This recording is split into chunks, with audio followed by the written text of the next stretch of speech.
So my daughter was working on this River Rock craft kit today, and I wanted to show it to you because I thought it was super cute. This kept her busy for quite a long time. It comes with a lot of rocks, which is kind of nice, of different sizes and shapes.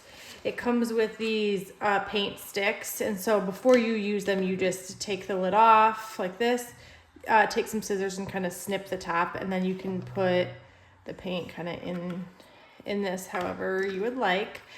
It comes with a paintbrush right here.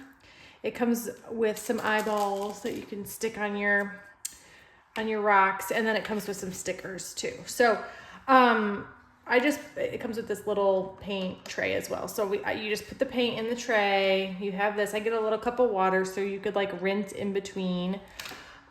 There's this nice instruction manual that just kind of goes through how to get prepped for the paint and all of that stuff. There's also just like drying tips as well, and how to apply these little decals. It kind of shows you on there as well.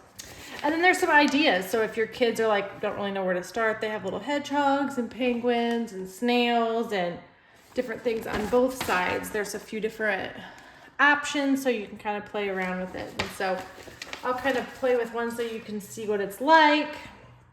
We'll do this cute little tiny one here. Like we said, we can just dab the paint on. These are the ones that have dried, so you can kind of see that they dry a little darker, but they look super cute. This was her penguin. And so, you know, I can kind of do whatever design I want on there. And so I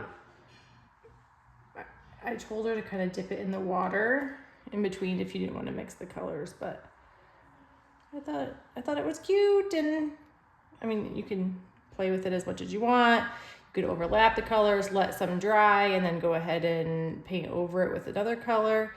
If you wanted to make like a circle, this is kind of how it goes on, and then you can kind of see the difference when it dries. So she was playing with these for a very, very long time, and she really enjoyed it. So I would say I definitely recommend this. It's cute, it kept them busy, and it was crafty and fun, and it worked on their fine motor skills. So this is a win-win.